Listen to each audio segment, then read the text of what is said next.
Yeah, I know it kind of sounds like some people who may be listening, and they sound like we're un-American, like we're commies or something, but that's not true. Our government are commies. They're Bolsheviks. And you don't need to look any further than the Communist Manifesto. You don't need to look any further than the policies implemented the last 10 years, the last 30 years, the last 100 years. And as I said, if it looks like a Zionist and it smells like a Zionist, it is a central banker. And central banks have caused every boom, every bust. They fund both sides of every war. And so we're not un-American. And I say God bless Americans.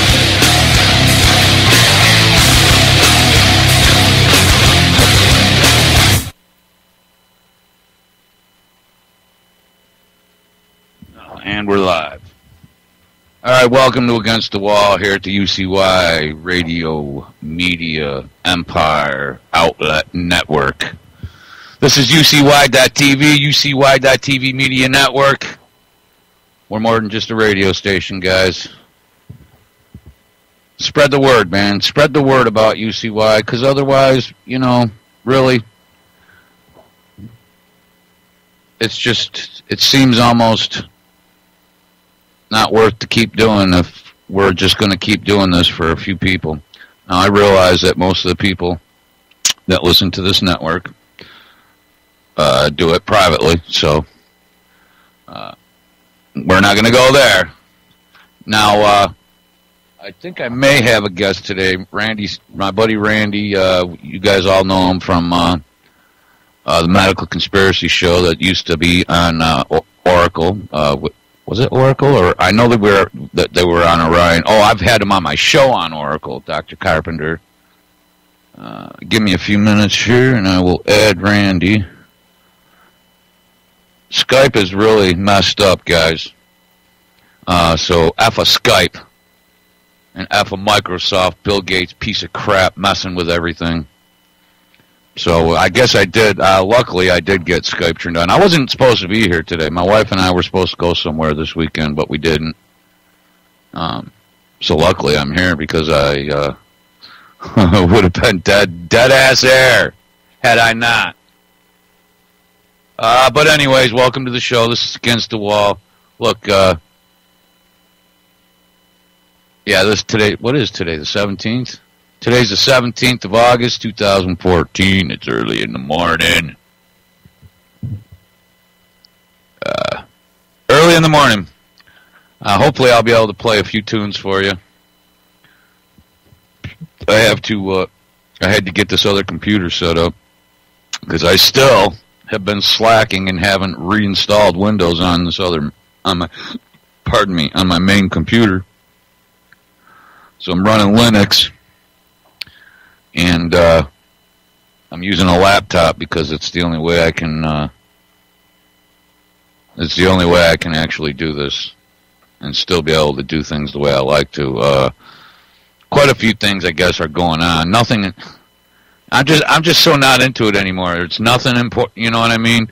Nothing's changes. Not that I think anything would change, but you know, the only thing that I see is I just keep seeing people stabbing each other in the back, hustling, trying to get up the next rung so they can get a little more access, you know. And then you got the scumbags that are just trying to be on the new media, which is, to me, is ridiculous, because really what they're trying to be is just a new marketing scam. This entire, from Alex Jones on down, this is just one giant MLM, multi-level marketing scam, and you are most of these people's frickin' employment. You are most of these people's source of income. I hope you like that. You know, you're fucked, and we're in the middle of a repression. Like how I call it, a repression. It's not a depression. Well, maybe it is. I call it a repression because we're repressed. It's an oppression. It's a suppression. Don't forget about the struggle, man. The struggle for humanity, the struggle for dignity. Fuck the struggle for 9/11 truth, and fuck all those Sandy hoaxers. There's a real struggle, and that's for human dignity. That's for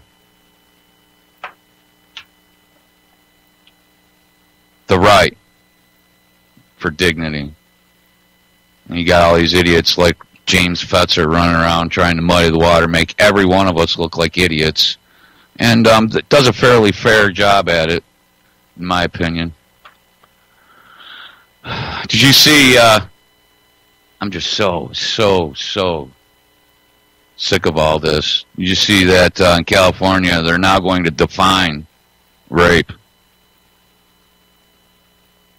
So if you live in California and you're going to have sexual relations, then it would be my advice that you get a contract, that you find a good contract lawyer and draw up some contracts, because a woman can withdraw her consent to sex at any time. So I say get it in writing. I mean, come on. All these liberal left-wing pieces of crap want to define rape. Look, if you're at the club or if you're in the backseat of the car with someone and you make a move and she stops you and says, no, not right now, then the answer is fucking no. You don't need, you know what I'm saying? We don't need legislation. It's not, women aren't being oppressed by men. That's a lie.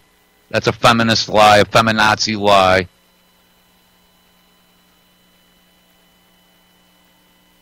The big feminazi lie. So consent has to be verbal, which, you know, whatever. All I know is my entire life, as far as I'm concerned, wherever I have been, not that I've ever been turned down very often, but occasionally it happens where you're trying to make a move and the person you're with just not into it, just doesn't want that. So you stop. You know, that's common sense. You need to be... the thing of it is when you legislate something, you automatically create a criminal class. And the feminazis want all men to be criminals. We're animals that just want to rape women and kill children and kick dogs and hate Jews. That's what men are.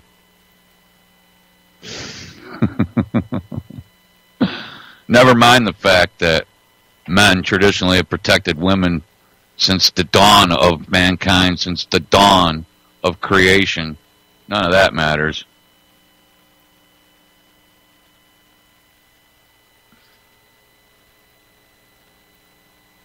So, if you live in California, I absolutely would. Hey, a verbal approval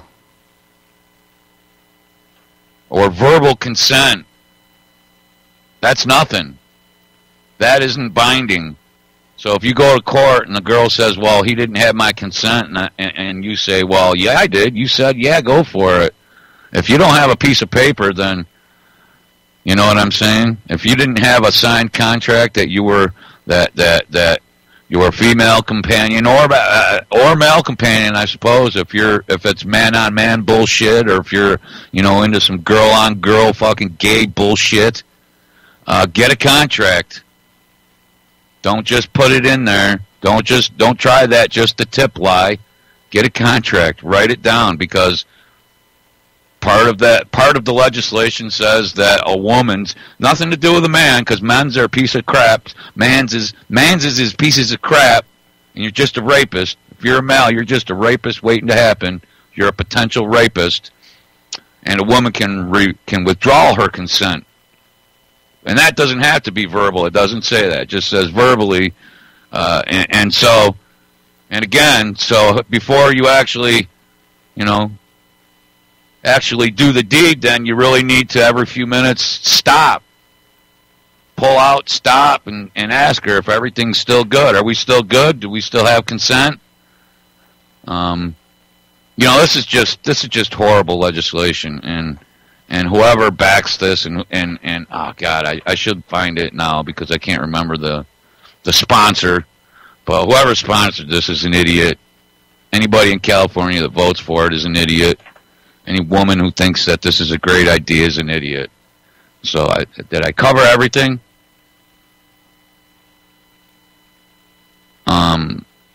If you're going to have sex, get a written contract. Don't go with verbal. Verbal consent can be withdrawn, and it can be it can be withdrawn midstream.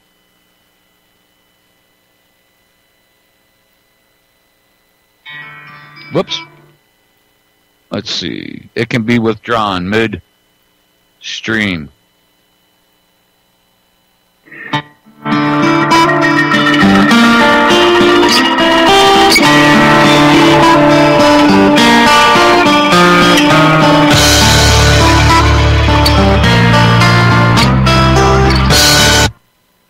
Oh, what did I just do? All right. I'll try that again. Try that again.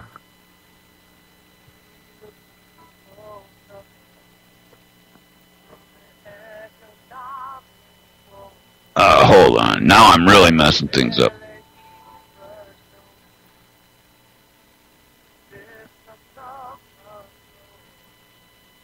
All right. We'll start this over.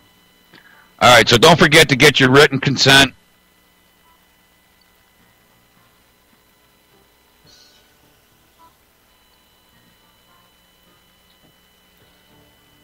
Is it playing through?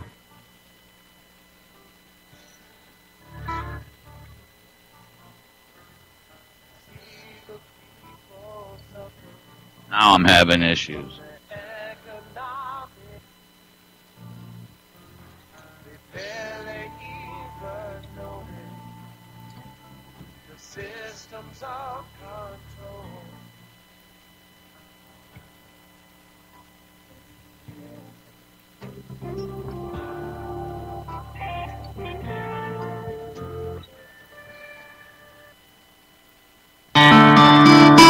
There we go.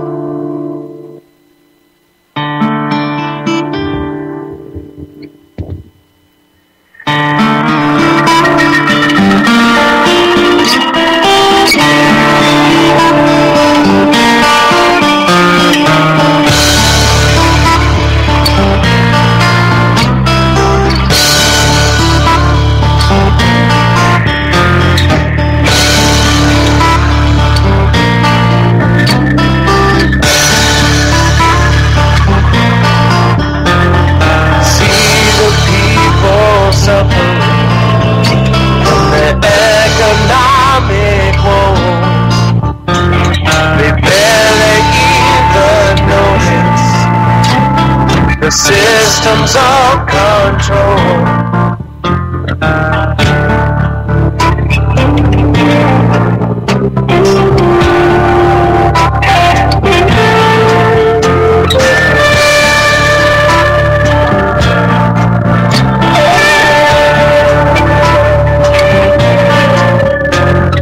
Waging wars around us that more than our unseen.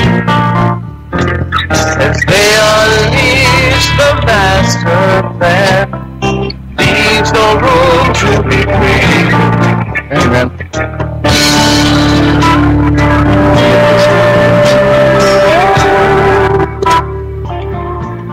Okay, I had my volume up.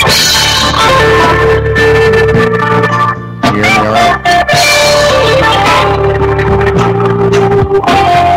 Constantly divided by skin color and class. How easily we're conquered as we forget the past. Time is growing short now to change our children's future. We're running out of options and with no of our opportunity.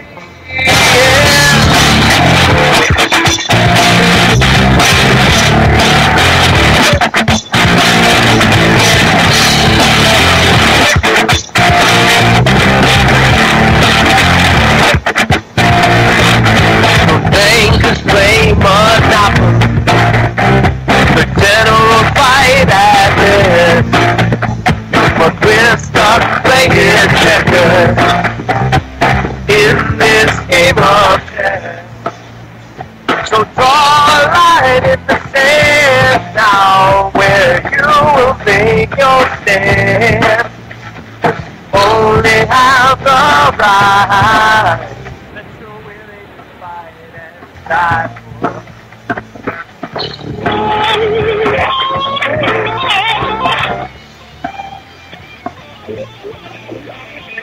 Wanna push us around. This is what, yeah. Man, fuck this bullshit.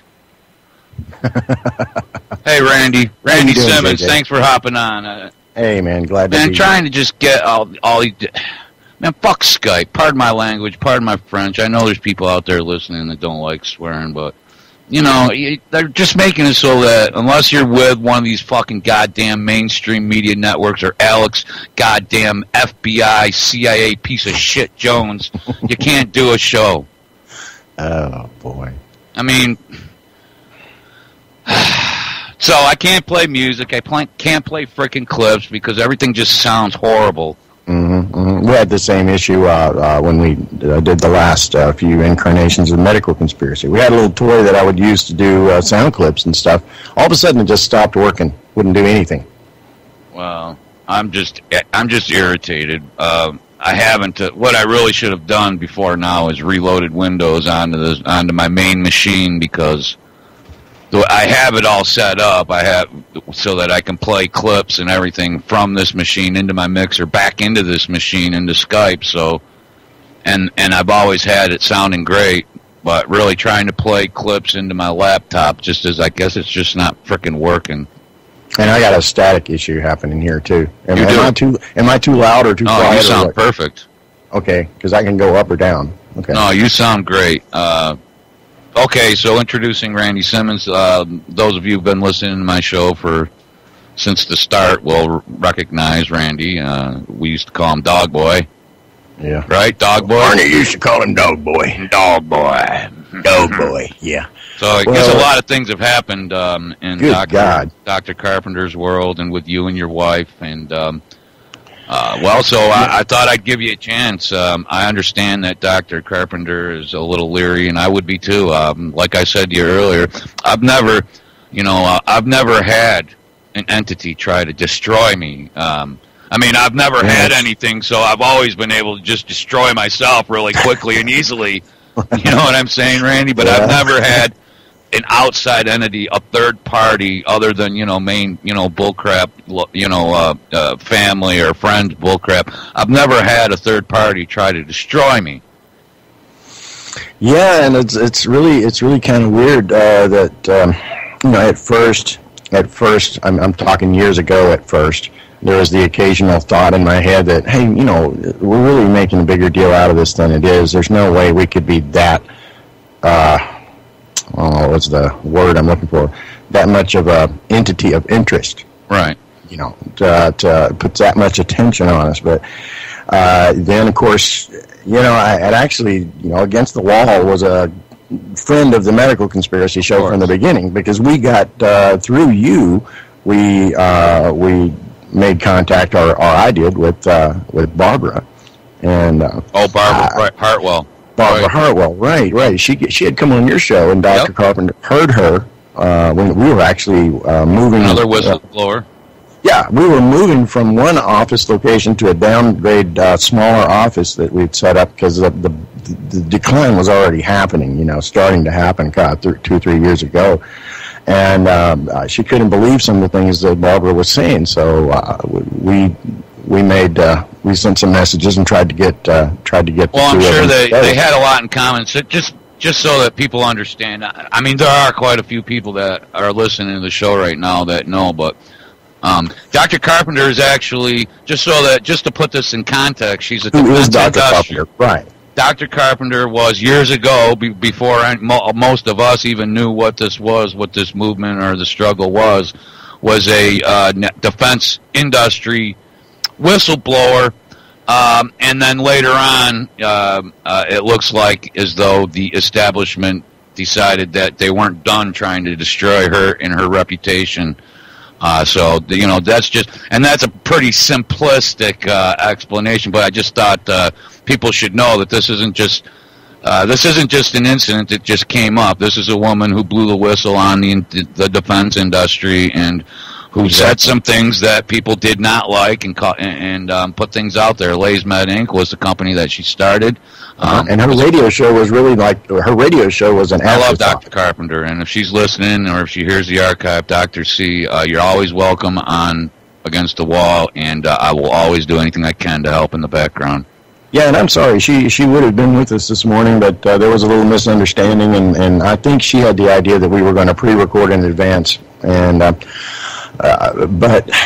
no, when I first met her, it was a year or more before I had any idea about the existence of LazeMed. I had met Wendy. We were both out of bad marriages. We were both, had some time under our belts after a bad marriage. We met online, and we dated for, say a year to a year and a half before we got married, and we were married for almost 6 months before I knew about the existence of LazeMed, and it was mainly because what had started really small and had been going on for a few years suddenly got busier, and she was needing more help in the office, and a point came at which I needed a job, so I went to work and helped her out in the office.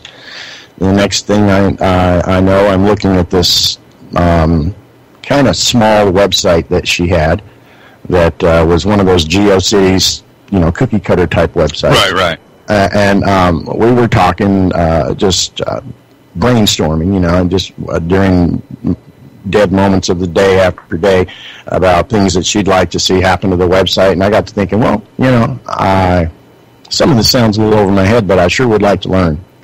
So she gave me a chance to take some really basic courses in HTML, CSS, and some basic graphic, design. And so we started little by little upgrading her website and upgrading her logo and trying to get a web presence for her.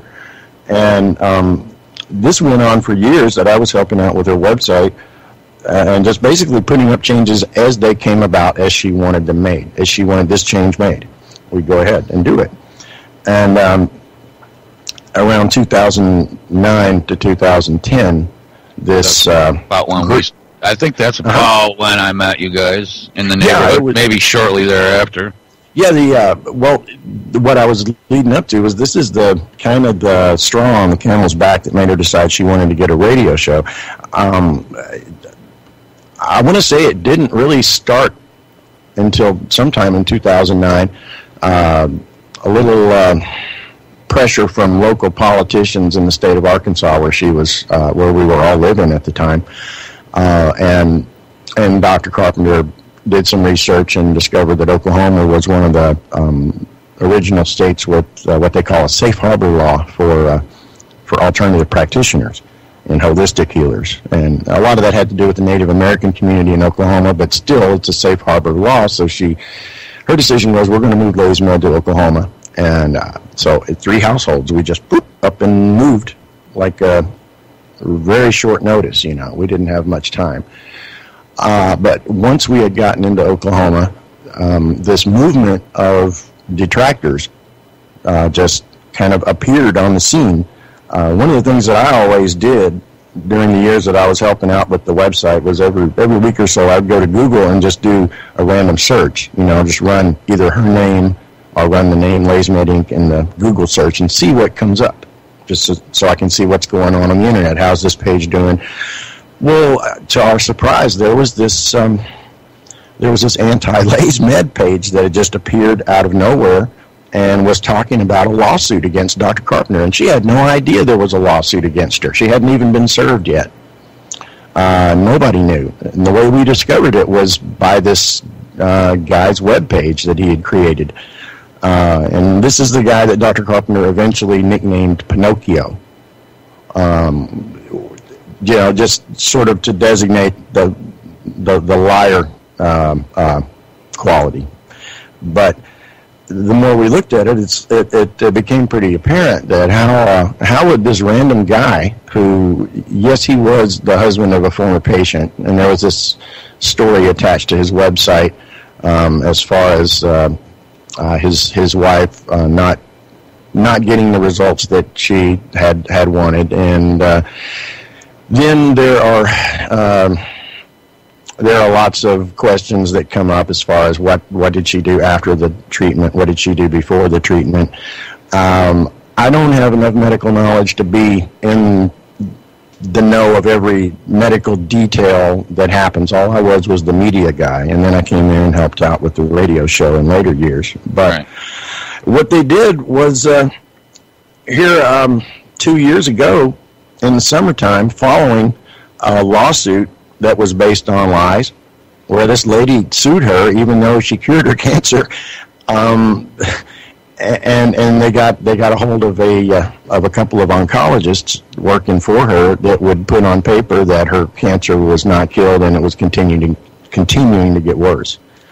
Well, up to that point, all I had known was every few weeks I would get a set of emails in from Dr. Carpenter saying, hey, here's some emails and some letters that we've gotten. Would you put these on our website, on the testimonial page, which didn't exist at first, but eventually so many of them were coming in that there was no way that we weren't going to have a testimonials page. You know, you got this many good comments coming in from all over the world. Let me set up a page on LaysMedInc.com just to handle these comments from former patients. Well, and that was my understanding of how it worked. Not until 2009, when this seemingly organized group of people came out, and starting as just nothing more than vicious troll activity. But it got ridiculous. It went beyond the point of troll. This is where Barbara Hartwell and the COINTELPRO discussion kind of came in and started to make a lot more sense to us, because everything that was happening to us, it was the same thing that Barbara was talking about. Just in a different context. Exactly. You know? And Barbara's main thing is one of her main things was talking about how the state would come in and declare a person unfit and then steal everything, steal all their intellectual property, all their physical property, steal and put that, and then have them, essentially committed, a ward of the state, under guardianship is, I guess, is the term. And Dr. C, just so that people understand, Lays Med Inc. Doesn't, as far as medical procedures, there was no surgery or anything involved. She had developed a technique where she could apply a dye to the tumor so that it would stand out, so that she'd be able to see it, and then use lasers to burn. Yeah, and not just so that she can see it. So that it would conduct the heat, so that it would kill the tumors without destroying the cells around it, right? Right. It has to do with the monochromatic frequency of this particular laser. Has been tweaked to a certain frequency, and that frequency corresponds to a certain color. Well, the only reason I knew about this is from high school art classes when we talked about supplementary colors and complementary colors. Right. Well, every color in the rainbow has an exact opposite, and like blue and green. Red and green are opposites. Right. If you have a red laser that's monochromatic, the maximum heat absorption is going to be in something that's the exact opposite of red. So this exact color of red light combined with this exact color of green dye creates maximum heat in that area that absorbs it. Right. And I wouldn't have come up with that in a million years, but that only because I've been in the circle, so to speak. Right. And Dr. 15 years, Carpenter had a basic working knowledge of lasers from her years in the defense industry. Exactly. And so her knowledge was all about lasers and then what can be done with them. And, and because of the good things that I was hearing coming from all over the internet, from a handful of people that I actually met. I wasn't always there at the office, but I did have a chance to meet people that had come in from Europe, from Australia. I met a South African lady once, I think, and but they were coming from all over the world. So to me, this was huge. This was something that, I've never been a part of anything in my life that I was more proud of.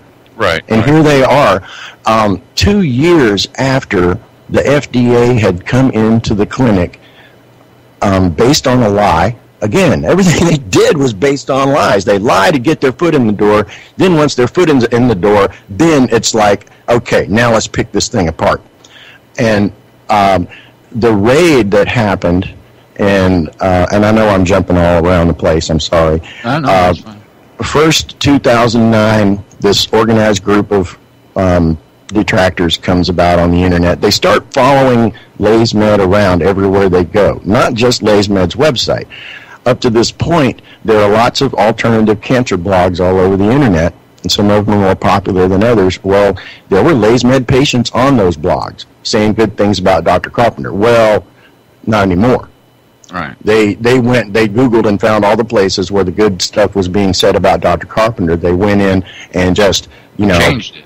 Changed it, right. They can brought in a group of people. They can put all the good stuff at the bottom of any search term, so that when you search, and there's if you listen to the radio, any terrestrial radio station for more than 20 minutes, there are many companies out there, internet reputation companies, that will, for a fee, just go out and change all the bad shit about you on the internet, so that a Google search or a search engine search brings up the good stuff. Mm-hmm. And it's all about money. It's all lies, yeah. And if you can pay, if you can foot the bill for it, you can make it happen with these PR firms out there. But at this point, this is before these firms had all started up. So you guys were like at the forefront of being attacked viciously. Yeah, and I guess in hindsight, one big mistake I made was engaging these people right openly on the forums. I would not being a real insider. See red, not being an insider, it wasn't that big of a deal to me.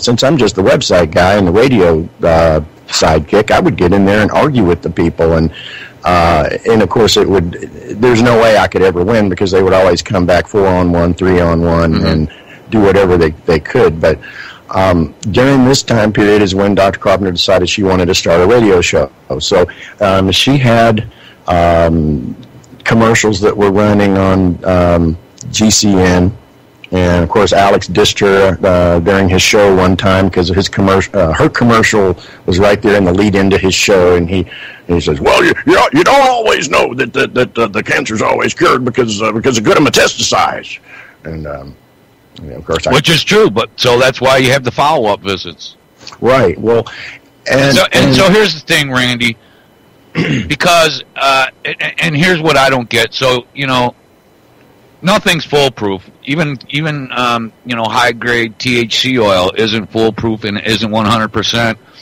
And what I don't get is it's okay to spend $500 million, $500,000 on cancer treatments and die, but if you go and spend like $5,000 or $6,000 on a treatment and die, now we got to start putting people in jail, and you're an evil, Satanist because you've tried to help people, and occasionally it doesn't take. But I just don't get it, man. Well, and this, like I said, it was a build-up over a course of a couple of years. It started with trolls on the internet. Then it became obvious at one point that, hey, these trolls are working with the attorney. Yeah, and let's be clear, Dr. Carpenter's never killed anyone or caused the death of anyone. Period. No. Point blank. End of story. Never caused the death of anyone. Right, and there are cases out there. The first one really is the one that they used for the lawsuit that happened in Arkansas. Was a lady that had come to her to have her breast cancer killed, and we didn't even Dr. Carpenter didn't know at the time, but dug it out of her file later after the fact that this lady also had thyroid cancer. Right.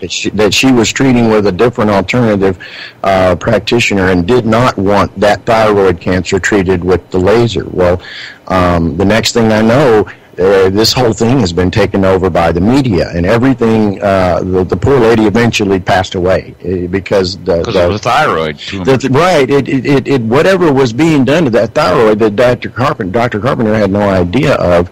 It all got blamed on the breast cancer because the way her treatment works is after the cancer is killed, there is a few months afterward where the dead tissue expansion brings some people to have concerns that it's actually growing. It's not growing. It's just expanding. It's leaving the body. Right. Have you ever seen a dead body in the woods, a dead animal in the woods? But before it decomposes, it swells. It gets, and this is essentially what's happening to the dead tissue. But because the medical community wouldn't cooperate with her, they wouldn't remove the dead tissue without removing a huge, clean margin crater of flesh around it, Right. And Dr. Carpenter wouldn't accept that. Well, the next thing was these internet trolls began being incorporated into these media attacks, like the local news that ran in Tulsa, the local news that ran in Little Rock, basically to give her a bad name with everybody that had ever been exposed to her or what she did. Right. And then in the summer of 2012, this prospective patient, who was not a patient at all, who had been calling LaysMed for off and on a couple of years, posing as the nephew of a breast cancer patient, canceling appointments and rescheduling appointments, and finally, July of 2012, had confirmed an appointment that his aunt was going to come in for treatment. The day came, and the patient arrived. It was not a patient. It was a raid team, an FDA raid team. But 2 years after that, when they came in and raided the place, they took her lasers, they took her stain, which they call a drug, even though it was food coloring, which you can drink, and saline solution that you can drink. You mix them together just like lime and the coconut. It becomes a drug once you mix it together. That was the running joke for a while, because we had that song for a bumper. Right. That lime and the coconut song. But it's just about as ridiculous. You call the doctor and he says, mix the lime and the coconut and you drink it for the bellyache. Well, okay, if you drank it to cure a bellyache, then it becomes a drug. And that's the mentality that they basically used, along with the lie that she was selling lasers across state lines. She was altering lasers, mislabeling them, adulterating medical devices, and holding them for resale across state lines, every bit of which is a fucking lie. But this was the wording of the 28-page affidavit that the judge signed to give them permission to come in and raid the clinic. So it was based on lies. If what she actually did had been written into the affidavit, and this is why I believe we need to, raid this particular clinic, it wouldn't have been granted, because the things that she was actually doing were legal according to Oklahoma law. The things that they used for the basis of the raid were the lies and embellishments that were thrown in there. Well, now, this was 2 years ago. Since then, we've hawked things on Craigslist to keep our electricity on. Both of us, Wendy and myself, we were out of work for months. We almost lost our house twice. After 2 years of working different jobs, I'm at home like the second week of July, I believe. It was just last month. And I'm just relaxing, and all of a sudden, here comes my daughter saying that there's somebody at the door wanting to talk to you. And I go up there, and it's a guy in, looks just like a plainclothes cop, with no uniform, just a blue flak vest with police and reflective letters on it. He probably had a gun somewhere concealed, but I didn't see it. Yeah, and he wasn't being threatening or anything, but he just says, "Are you Randy Simmons?" I said, "Yes, sir." He says, "Is Wendy at home?" I said, "Well, no, she's still at work. She hasn't gotten home yet." And he says, "Okay, well, I just have some papers I need to give you. These are subpoenas. You and Wendy are being requested to witness before the grand jury coming up in August." And he starts explaining this to me and showing me be here at this time, and this is what you bring, and this is what they're going to ask you about. And it's all about Dr. Carpenter and Lay's Med. But this time they're bringing in Wendy and myself. Why? Me. I'm just the guy that put the website together and then helped out with the radio show. Well, when I went in for questioning last week, it became obvious why they wanted me. They're looking at this website, laysmedinc.com. And they're also looking at the radio show, The Medical Conspiracy, as being a cleverly integrated part of a complex cancer cure scam program that I participated in by putting this website together and assisting with the radio show. And so basically, I'm being questioned like... They have absolutely no evidence that it's a scam. Exactly. That's the irony of the whole thing. Chemotherapy's a scam. Thank you. That's the irony of the whole thing. Dr. Carpenter from years ago had been putting out there. There's a video called "Put Up or Shut Up" in which she says these are the tests that you can run to prove that if you want to call me a fraud, you run these tests, and if the cancer's still alive, then you, by all means, you come back and call me a fraud. If not, then shut up. You know what I mean? That was her video, and she lists in that video 4 or 5 different types of verification testing, none of which were ever done for anything having to do with her laser therapy. The testing that was used after her laser therapy to demonize her was basically testing that's done after people have chemo.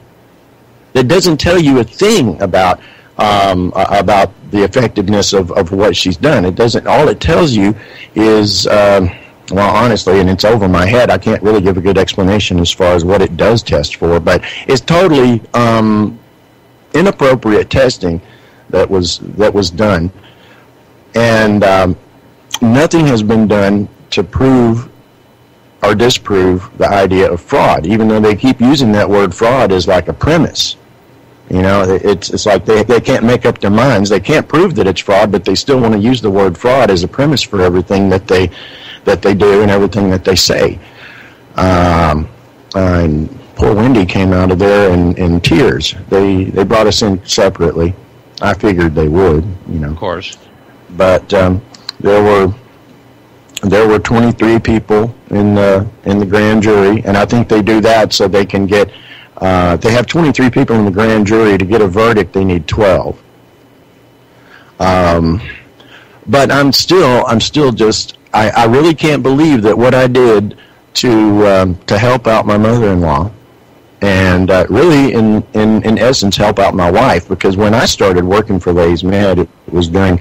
It was shortly after my daughter was born. And we were busy. My wife was busy. A lot of things going on. She didn't have as much time on her hands as she did, and so I jumped in and I started helping out. And I got a little bit of training about some things I could do to maybe improve the website a little bit.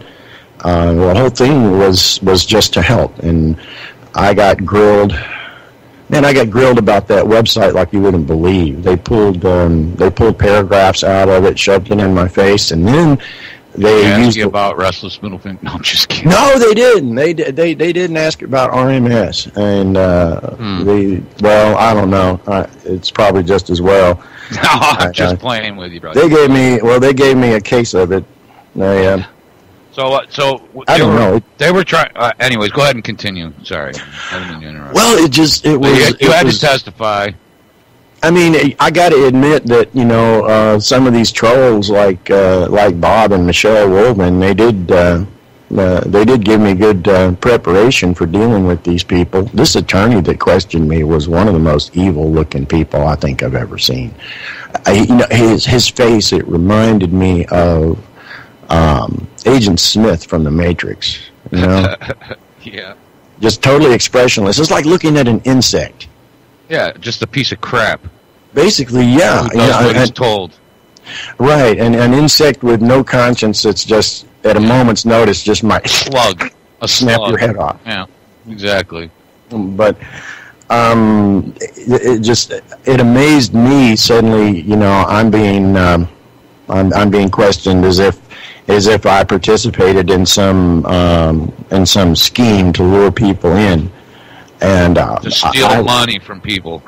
If she was trying, if Dr. Carpenter, I mean, holy crap! I mean, are you freaking kidding me? The amount of what was it? What a treatment average is under $10,000. Yeah, one session about $1,000 per session, but yeah, but right. so she's.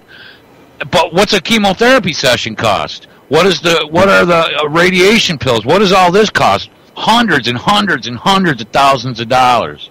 And 3 or 4 laser treatments as opposed to Right. Oh, that's right. About $3,000. As opposed to countless, rounds of chemo. And still probably gonna die. Yeah, it just Chemotherapy I really, is not good, man.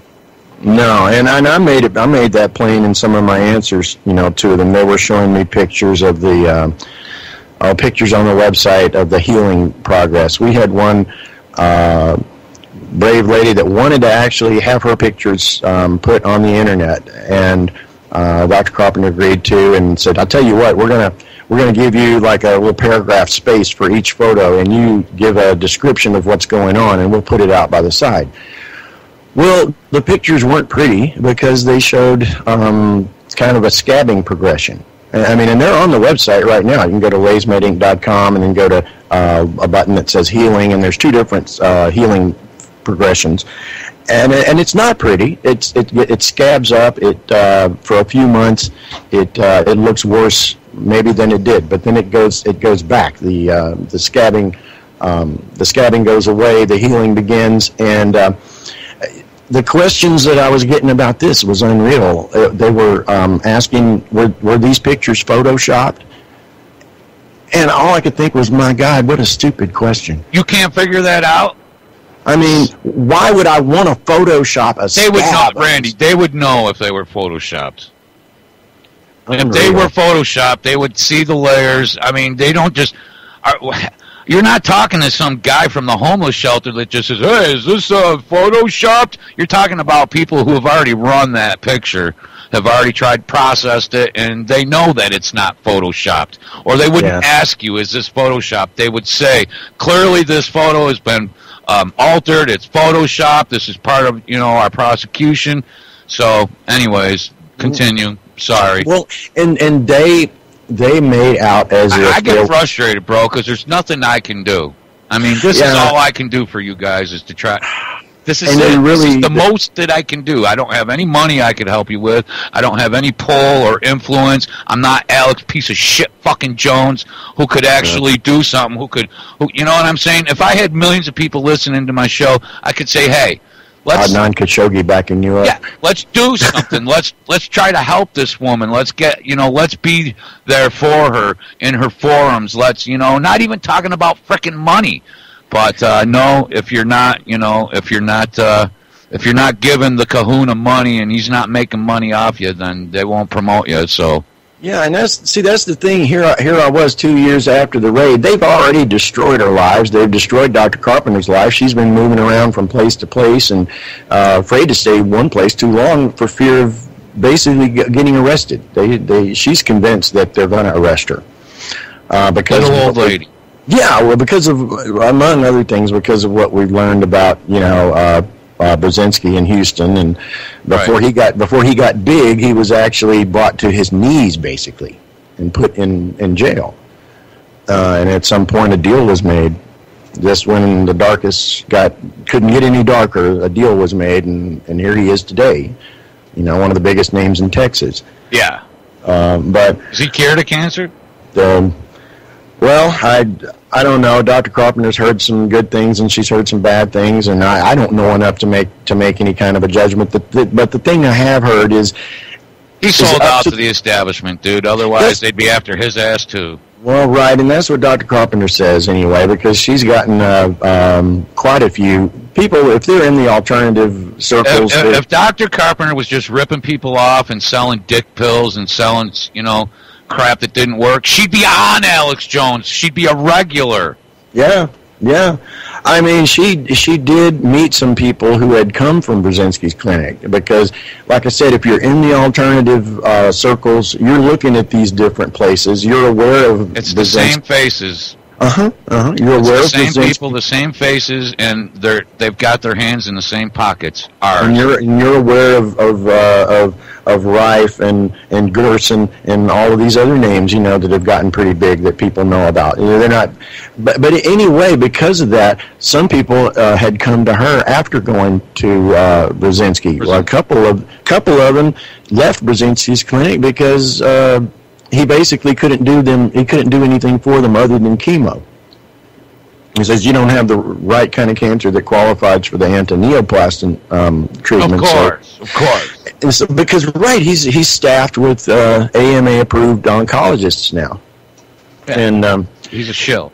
But in my opinion, I got no dog, no pony in this race, so I you don't have piece of crap. Horse in the race. But and Dr. Carpenter has said the same thing. But I mean, she has to be a little more careful about what she said.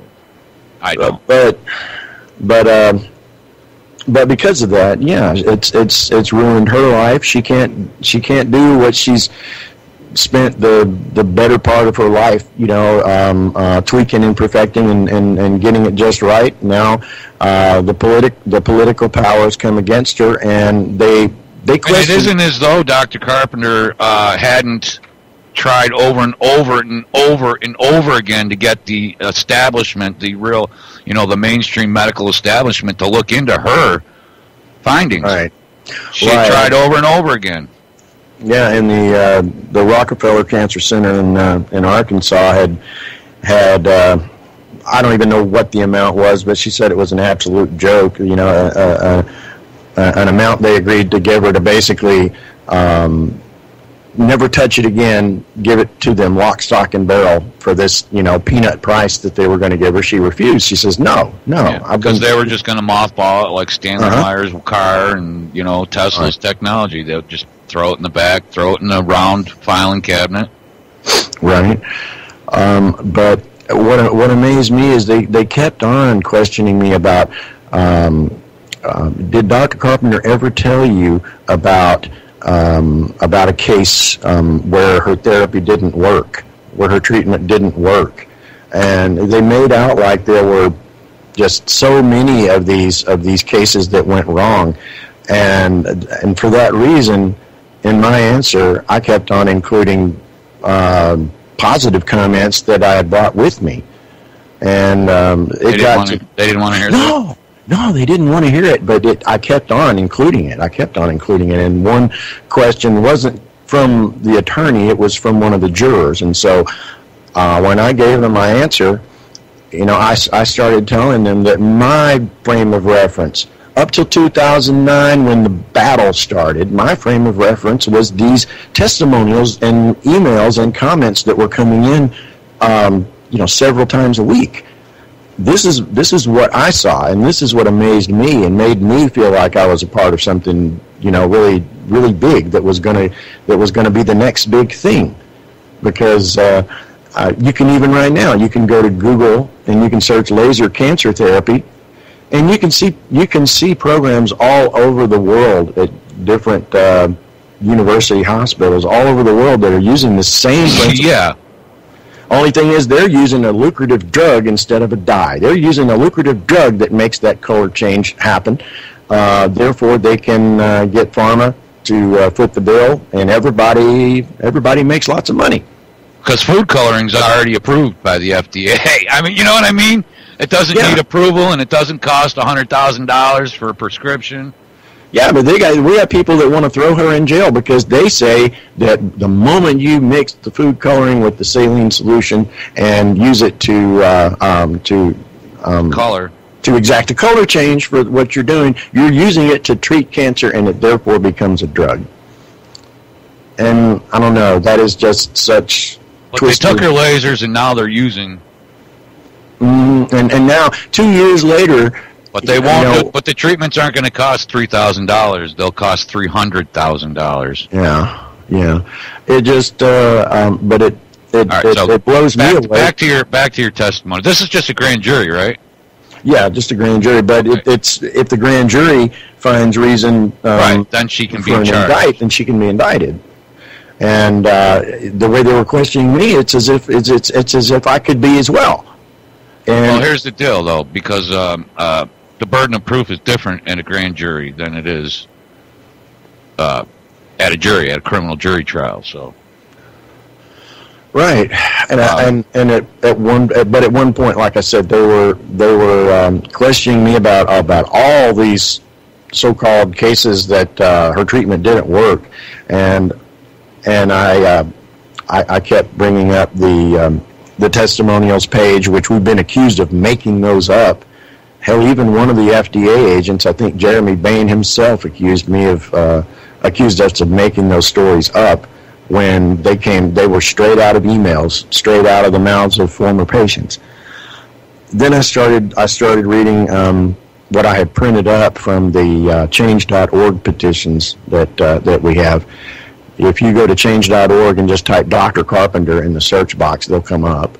She's got 2 different petitions on there, and a total of about 17 or 18 pages of stop this witch hunt, and this is ridiculous. All you people want to do is make money for big pharma, and that wasn't the reason that I was reading. The reason I was reading in the process. There were a lot of comments in there from the loved ones of patients that she had treated. Basically, my father would have lost his tongue if not for this lady. You know, she has helped my family. She helped my father. She saved my mother's life. She, one after the other, and I just started reading them. Well, I'm going to tell you something, Randy. Good on you.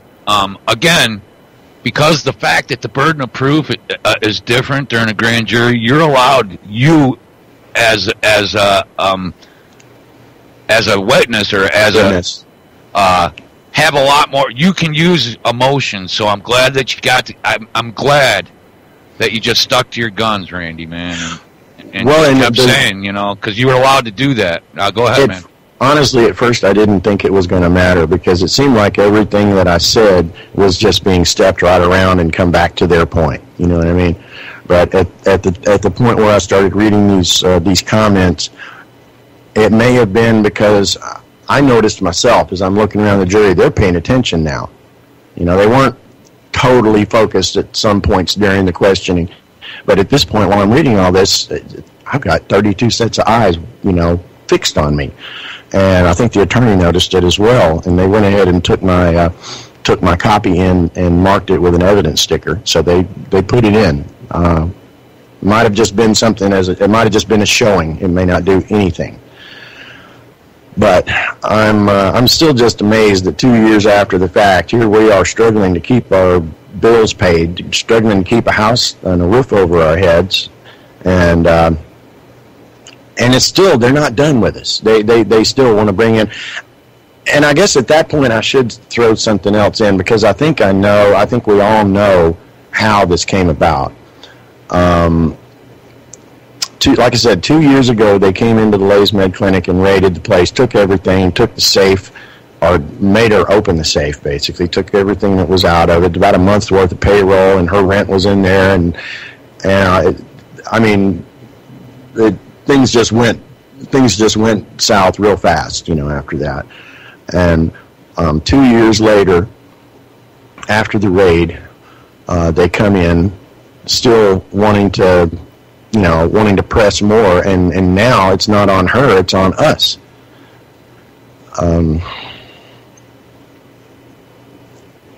I don't know. I feel like I'm talking in circles. I'm sorry. Well, you're not. No, you're laying it down. Dr. Carpenter is a beautiful woman who's done things for people that are amazing. I've had her on my show many times. She's a lovely person. She likes Van Halen. I'm just kidding. What she does, though. But she deserves some support, and it's hard to find support in this alternative, your money's and my money's in your pocket media cycle. UCY is a little bit different, but for the most part, it's hard to find support for these people. And I had Dr. Carpenter and you both on just after. Oh, God damn it!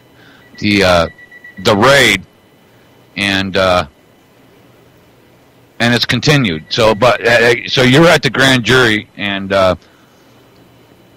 how long were you actually in the grand jury in testimony? I think they had me for about an hour and 45 minutes or so. It seemed like an eternity, but they.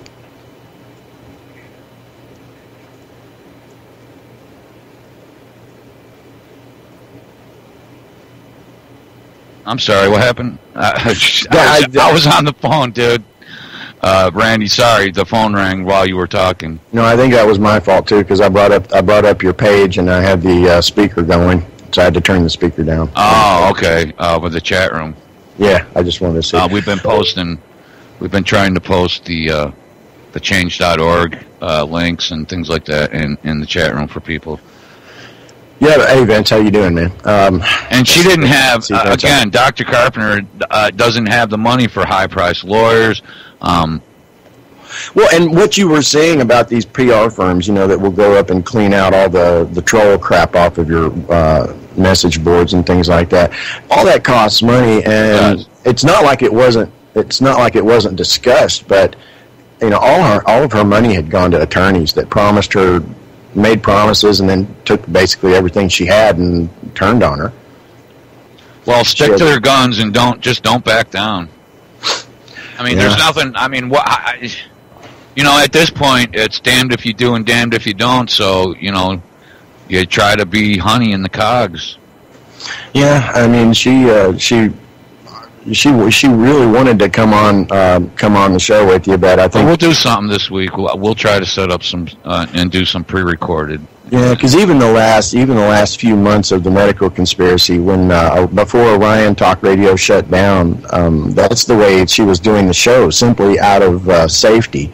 She didn't feel safe going live on a Skype signal and broadcasting it. She wanted to have it at least delayed by a few hours or a day. Right. So it wasn't running live. But then after Orion went down, we did a few weekly podcasts that Talk Superstation up in New York ran on Saturdays. And we can do that. That's one thing I can do for you. We're set up here at UCY to do pre-recorded podcasts. And I'm friends with the administration here, and I'm friends with the office personnel and the owners. So, and a lot of our hosts here do pre-record their shows, and then. Hey, Saul, how you doing, buddy? I see him our up there. Good friend Walter Salvanur also does a show. I was trying to think of your first name. I couldn't think of it. Yeah, I'm sure we got all kinds of logical fallacies going on with this line of questioning. Well, I think of Salvanur, I think of logic, I think of the trivium and all that, Yeah, so do I. Saul's a great guy. Listen, when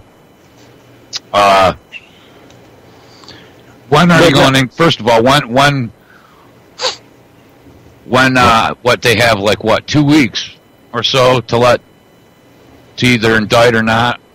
Well, and that's a good question. That's a real good question, because that ties in with what I started to say, and I think I got sidetracked at some point. 2 years ago was the raid. About 3 months after the raid, they came in and they subpoenaed Dr. Carpenter to testify in front of the grand jury. This has been over a year and a half ago. She went in, I think, on 2 different days and gave testimony, and not a word did we hear. over I an think it's entire 90 days, so this is why there's a new grand jury, because they... yeah. Well, over a year and a half went by, and we didn't hear a word. During this time, Dr. Carpenter leaves Oklahoma, and I never did know exactly where she went. Well, here's the deal in a grand jury, cases aren't dismissed with prejudice. They're so they can always be brought up again. Right, and from what I read, I think because the charge of this case, or the suspicion of this case that's trying to prove whatever, is A, fraud, and B, wire fraud. Because of the allegation that she was selling adulterated devices across state lines, which is a total fucking lie, like I've said, many times. Right. But a year and a half went by that we didn't hear anything about this. Dr. Carpenter has left the state, and last June, just a couple of months ago, she came and stayed with us for a few weeks at our house in Oklahoma. Right. Well,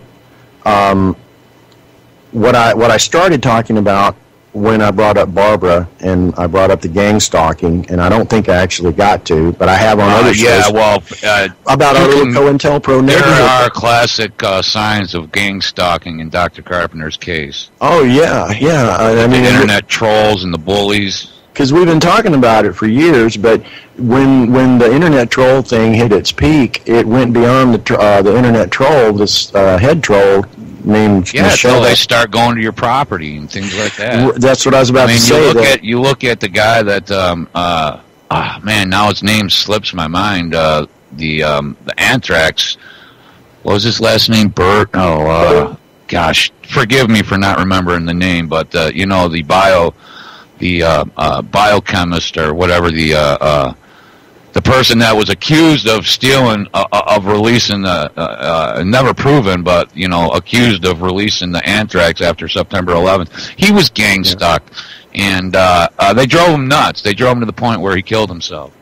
Yeah, and see, that was. And they'll do things like make you think that you're going crazy, like you left your car in neutral and it rolled down the back of your driveway in the middle of the night, or they'll come to your house and they'll make it look as though somebody broke in, or they'll take your garbage and they'll empty it out in your backyard on you. They do these kind of things so that you think you're, one, being stalked, which you are, and two, so that you'll think you're hearing voices in your head, so that so that they can have you committed, so that they can destroy you. These are all classic gang stalking techniques. Like that movie, A Beautiful Mind, Yes. And all of this stuff was the stuff of fiction and the stuff of wild conspiracy stories and everything until... Right, but it doesn't matter, Andy, because it started happening. The only thing that matters is because none of this is in a court of law yet. This is all just, they can do anything they want because it's not official. Well, and when there's no double jeopardy, there's no burden of proof.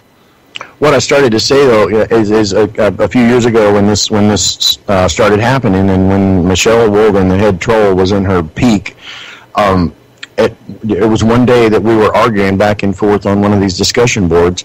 She threw in a comment at one point that, gee, Randy, there sure is a lot of yelling coming from your garage. You need to tell your kids to not yell so much. What that was a signal. She was giving me a signal that, hey, I have your next door neighbor listening to you now and giving me reports. And that's exactly what she was doing. How she did it, I have no idea. But she made 3 friends on our block by just making blind phone calls. And I'm still convinced there has to have been some money promised somewhere.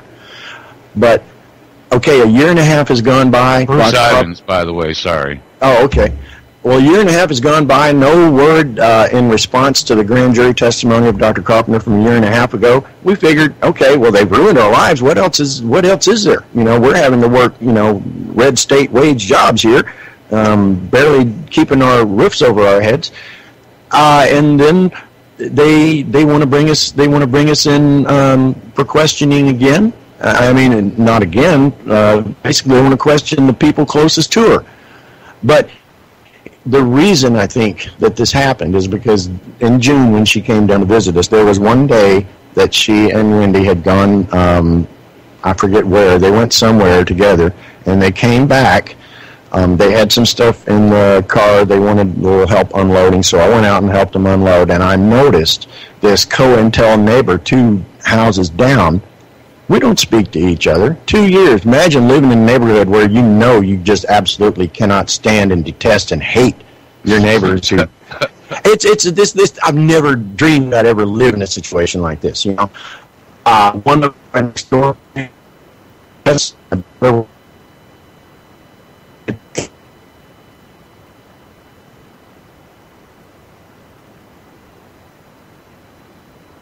side of her, who came over 3 years ago because we said something on our Facebook page he didn't like.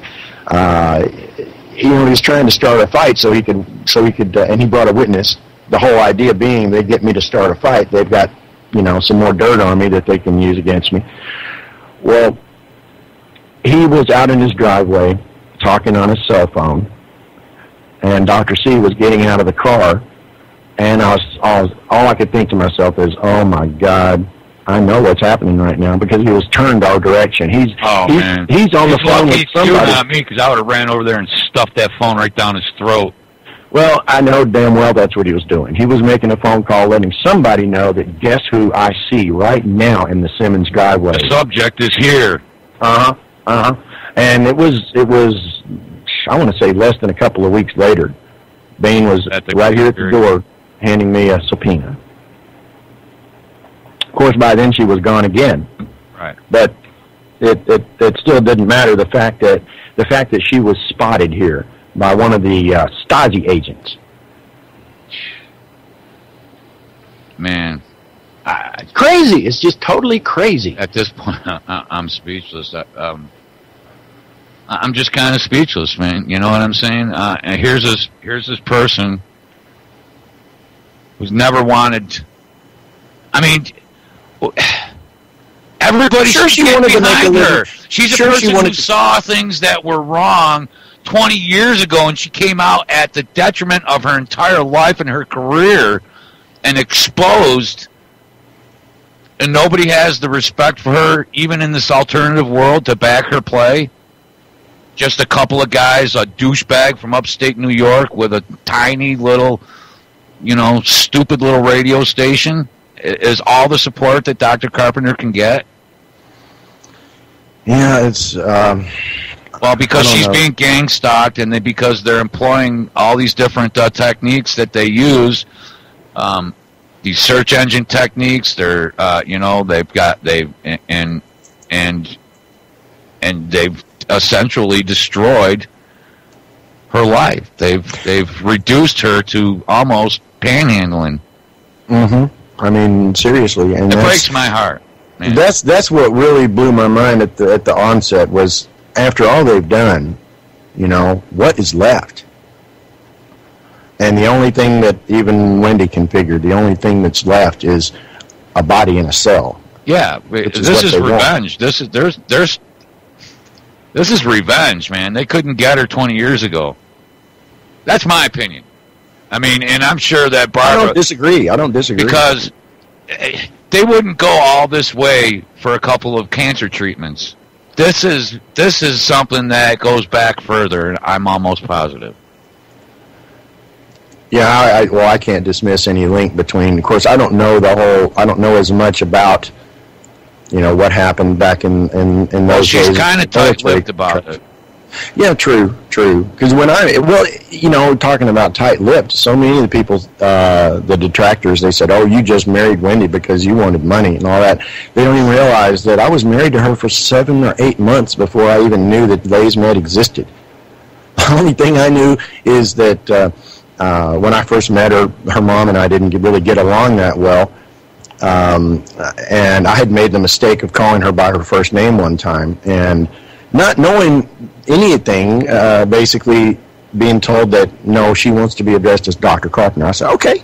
I started calling her Dr. Carpenter. And, I knew that she was a PhD. I knew that she had worked in the defense industry, but that was basically... Military defense industry.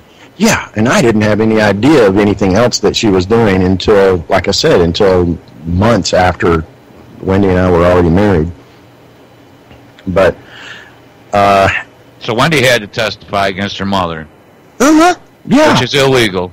You can't be made. You can't be made. Of course, this is a grand jury. The rules are a little bit different. Yeah, I mean, But she always could, I believe, plead the fifth. Plead the fifth. You do have the right to plead the fifth. You also have the right to retain an attorney when you go in. But Yes, you do. again, that's the right If to you can spend afford lots of it. money. Right, because there are no public defenders in a situation like that. No, there isn't.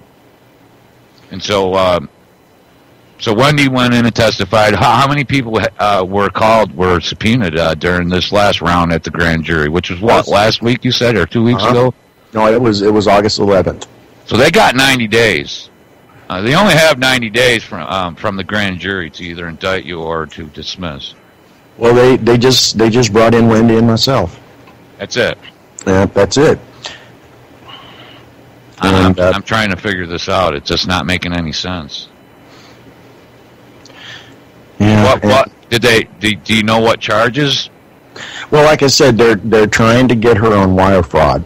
On wire fraud and the state, and then just a general state fraud. General, yeah, the or was wire that fraud. the last time? Regular. That's part of it. Sorry, I didn't mean to interrupt. Well, what I saw was two different. Hang on. Actually, I've got it on a piece of paper here somewhere. Two different suspicion of two different charges, and one is okay. Here we go. 18 U.S.C. Section 1343, wire fraud. 21 U.S.C. Section 331, causing a drug to be misbranded and a medical device to be adulterated. Section 21 U.S.C. Section 331 again, failing to register a drug manufacturing establishment. Huh.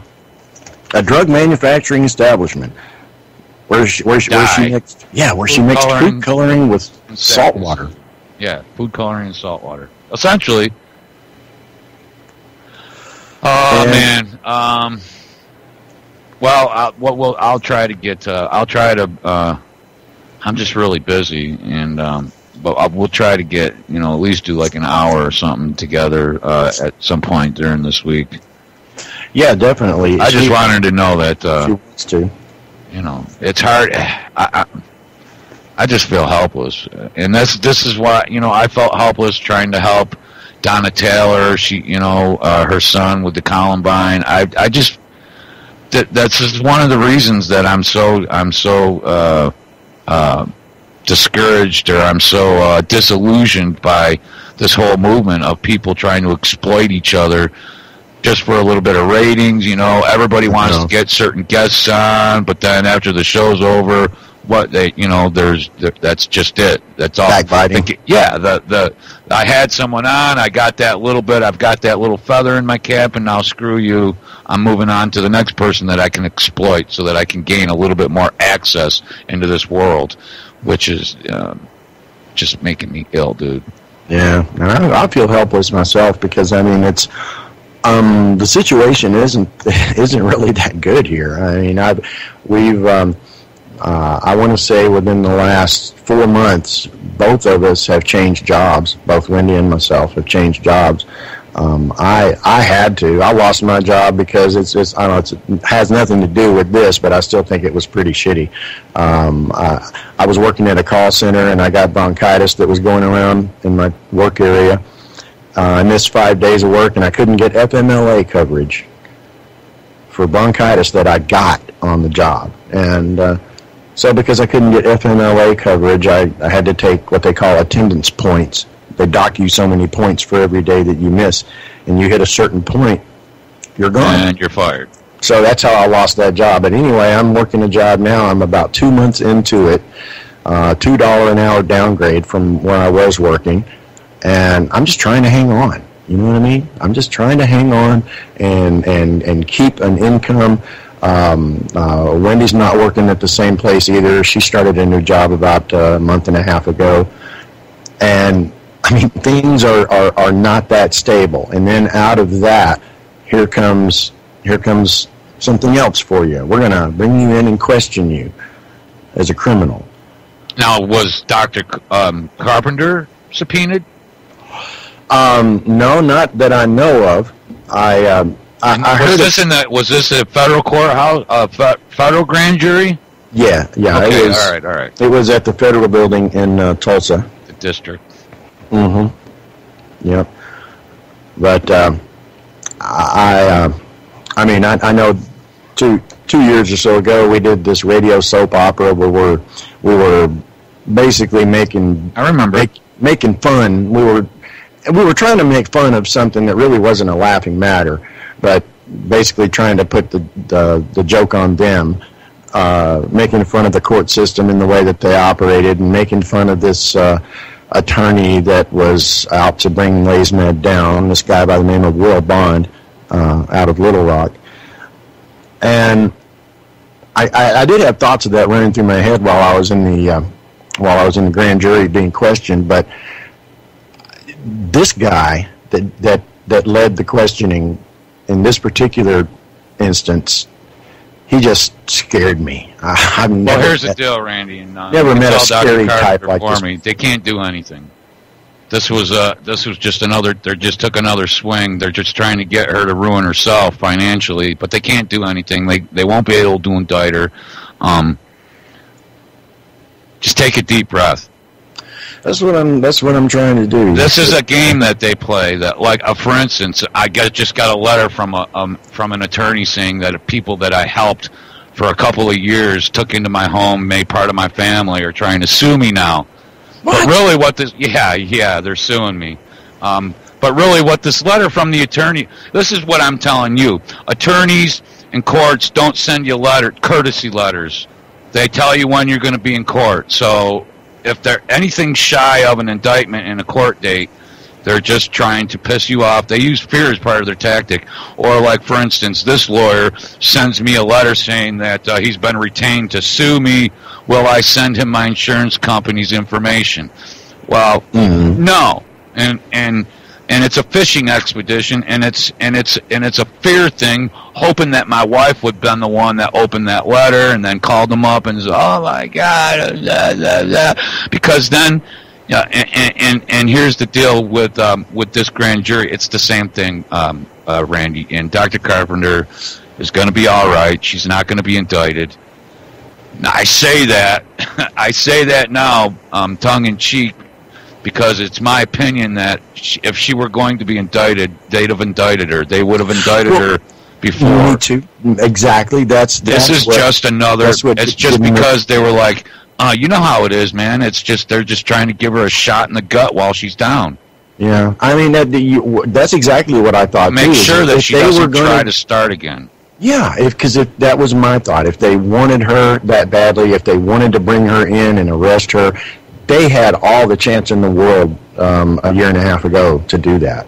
Why didn't they? Why all of a sudden they calling us back in, Wendy and myself? And the only thing I can figure, it's got to be because they want you to be scared, and they want her to be scared, and they don't want her to ever pick up another laser or another dye or any more saline solution. Well, and I know because they've already stole her technology.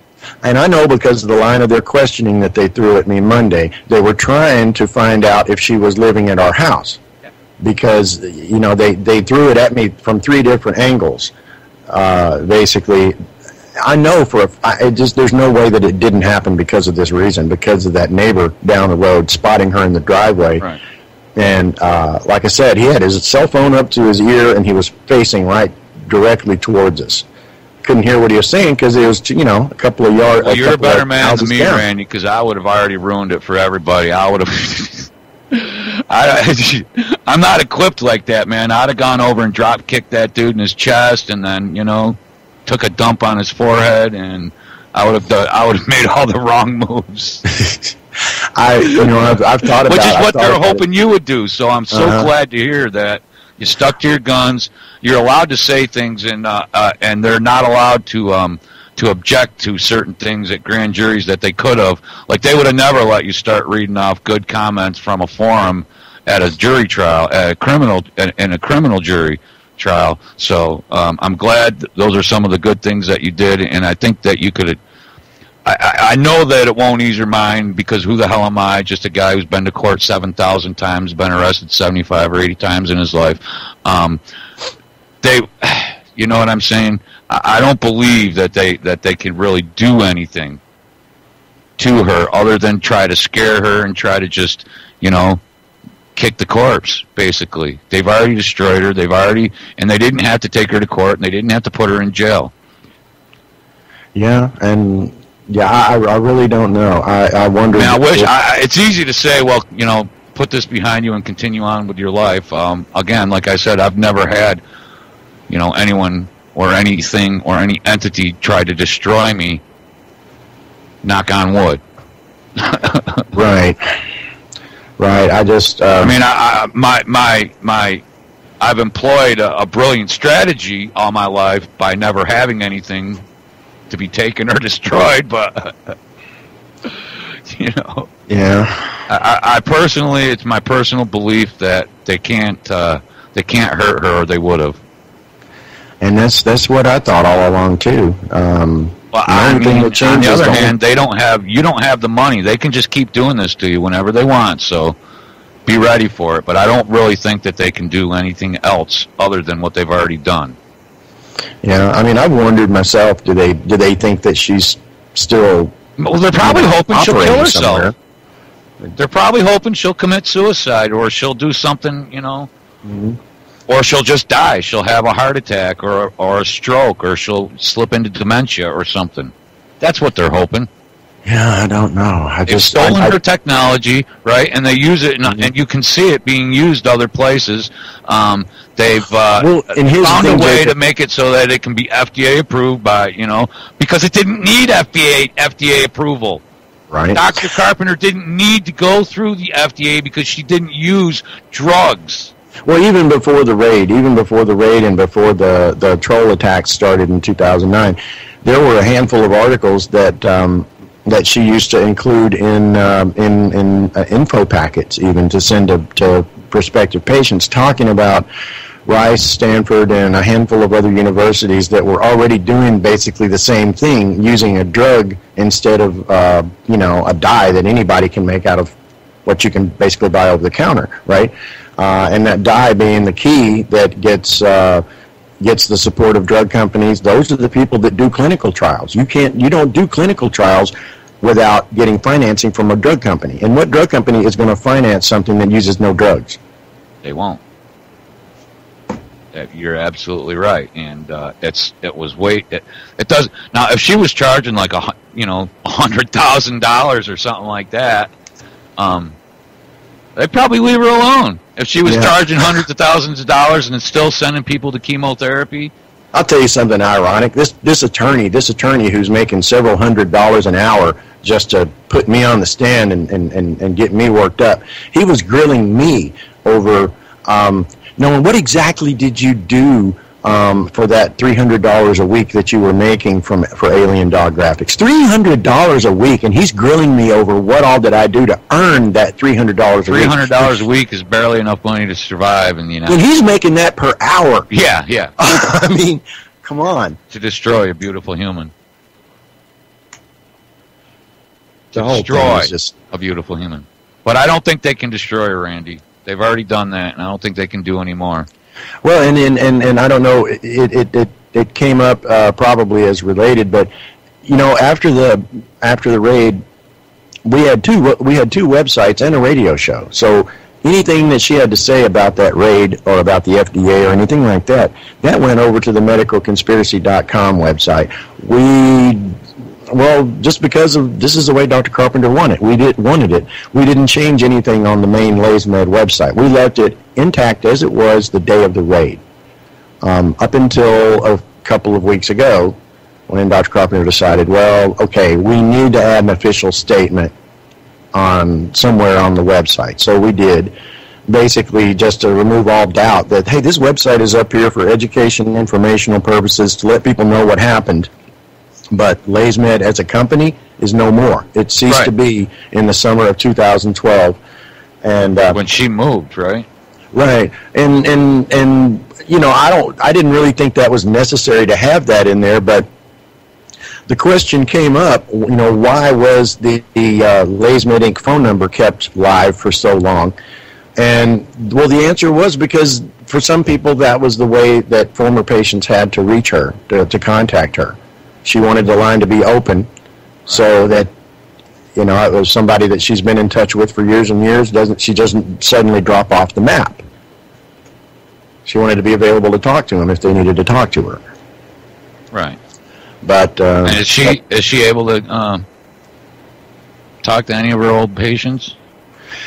A few, but it's gotten worse. It's gotten worse lately, though, of course, because, you know, she just doesn't feel safe.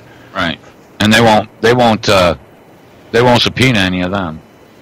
No, and well, you know, here's again, the deal. They would, man. If you again, two were the only subpoenas, the only people witnesses subpoenaed to testify at this grand jury, it's nothing. Yeah, I mean, we. Shoot, I forgot what I was going to say. It's still kind of early for me, but. It's kind of early for everybody, dude.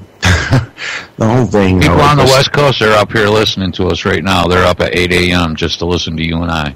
Really? You got people on the West Coast? Yeah, we got people all over the world, actually, Randy. People in the Netherlands, people in Asia listening right now, people in Australia. That was the thing that really, you know, made me want to see if I could get Dr. C to come on, though, because you were one of our friends on Orion. Your crowd that you have listening to your show. Malaysia, let's see. Some of them already know who Dr. Carpenter is, so she thought this would be a good venue where she could sort of tell what's been going on lately.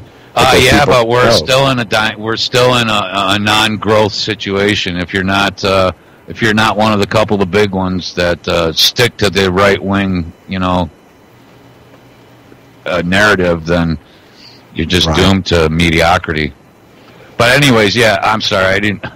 Oh no! Here you are trying to compliment me, and I'm trying to interrupt you. And no. All I meant was there are people probably that followed you from Orion over here to UCY, and a lot of those people do remember that Dr. Carpenter had that Saturday show. Most of the people in our chat room right now are quite familiar with Dr. Carpenter. And that's what I figured. It just and they questioned me about that, saying that you know, you furthered the internet exposure. The website wasn't enough. Then you had to have a radio show to lure more people into her cancer cure scam. And at that point, actually, you never exactly. once that on was any of not your the shows. point. That's what I told him. I said that was not the point of the radio show. The point of the radio show. You never once mentioned. You never solicited anything on any of your radio shows or any of your guest appearances on my show. Exactly. She never wanted a radio show until she started getting attacked by this organized group, and then that's when she decided, okay, I've got to talk about this. Yeah.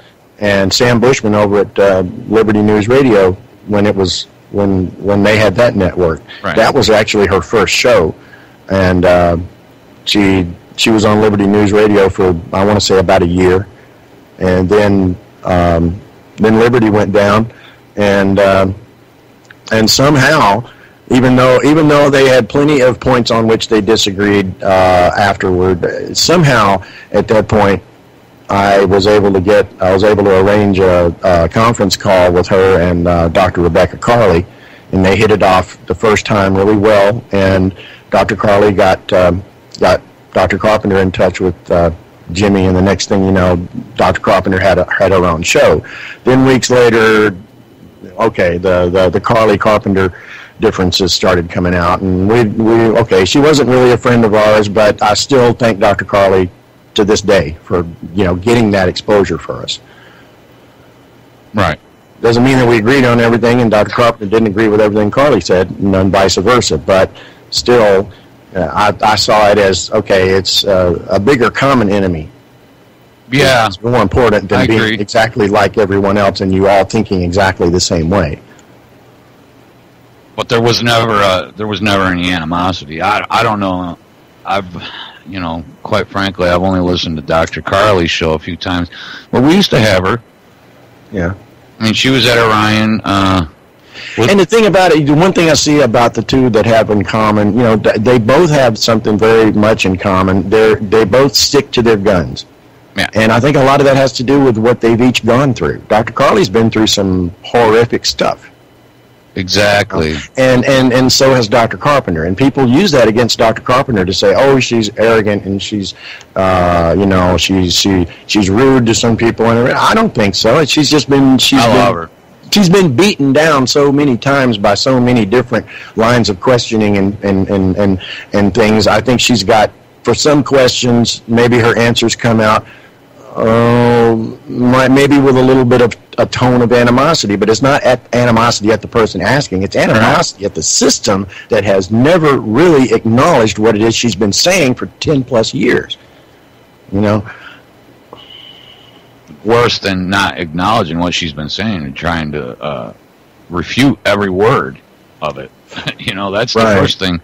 And that, you know, the gang stalking is the part that does it for me. That's how I know that there's no indictment. They can't. Same thing with Bruce Ivins.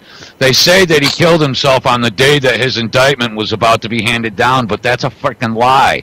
There was no indictment. They drove that guy crazy. They made him think he was hearing voices until he killed himself. And then, just like with Aaron Schwartz, you know, they have absolutely no case, but so they tried this one last ace in the hole. Yeah, you know, they gang stalk him, and then all of a sudden, because now you feel like you're being followed, that your phone calls are being tapped, that there's people watching you 24/7, and now you're hearing voices, and now things are happening that are strange and odd, so you commit suicide. And then the day after Dr. Carpenter commits suicide, they'll come out and say, oh, look, just the day before we were about to hand down an indictment on her, she kills herself. It's classic.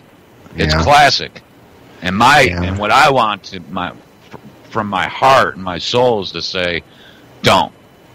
That you've gone through so much in your life already that they can't do anything else to you.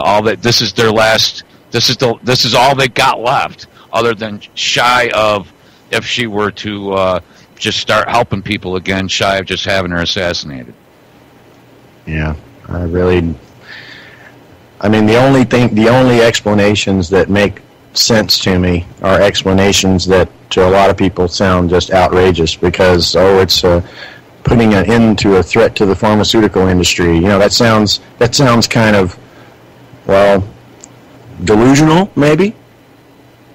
But, I'm sure that somewhere in some report somewhere about the incidents years and years ago when she blew the whistle, somewhere there's a paragraph that exonerates the whistle that was blown because, look, this lady's a kook.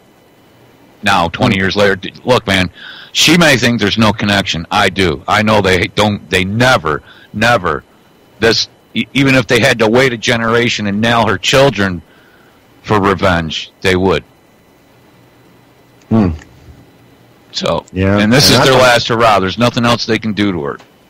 My opinion. I mean, I don't want, but, you know, I just feel like, you know, I've had enough experience and enough dealings with the system to know that they mostly do. They don't do courtesies like, hey, you're about to be indicted. They indict you.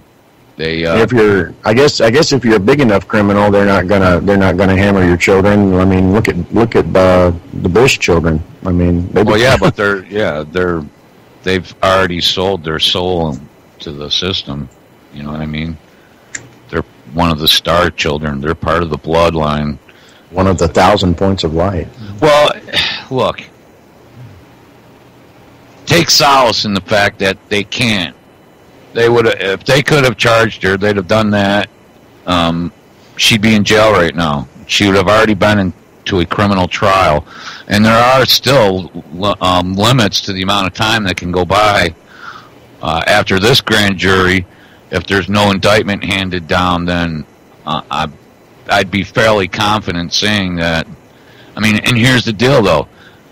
Confident in saying that if she never purchased another laser and started curing people's cancer again, she'll be left alone. Right. So they've essentially taken her out of business, regardless. And I kept thinking during the questioning that what they were trying to establish somehow is that I continued to work on this website and upgrade it and add material to it and everything, knowing that this was a fraud. You know, they kept throwing that and trying to establish that I did something knowingly fraudulent. And you know, I just kept on saying that's not the case at all. Like an organized crime syndicate. Yeah, the only reason. What they're saying. I mean, sure, the reason it started is because at the time I needed a job and she needed help. But the things that I was hearing coming from all over the world, that was my. I mean, sure, I was making a little bit of money to supplement with the bills and help us out. But you know, what really kept it going was knowing the difference that it was in my face every other day with a new email from somebody, what a difference she was making in people's lives. And that is what kept me going. And they want to try to establish that, you know, that I knew of horrible things that were going on, and I still continued to promote this company and promote this website, and you know, trying to put words in my mouth, trying to put thoughts in my head, basically. But you stuck to your guns. Right. So what kind of, did they ask your wife the same questions? Yeah, from what I understand, yeah, they did. But they asked her some things that they didn't ask me because she was the office manager.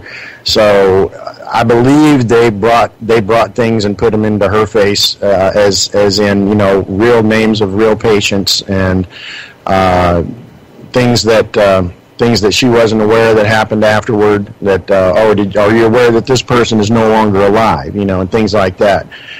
Just basically, I don't know if they were fishing for a reaction or what, you know, but because this is what she told me after the fact, that they were throwing pictures of former patients up in her face and asking her if she was aware of this, if she was aware of that, and the only thing that I knew was when she walked out of that jury room, she was reduced to, you know, bawling massive tears. She had, you know, her face was totally covered in tears.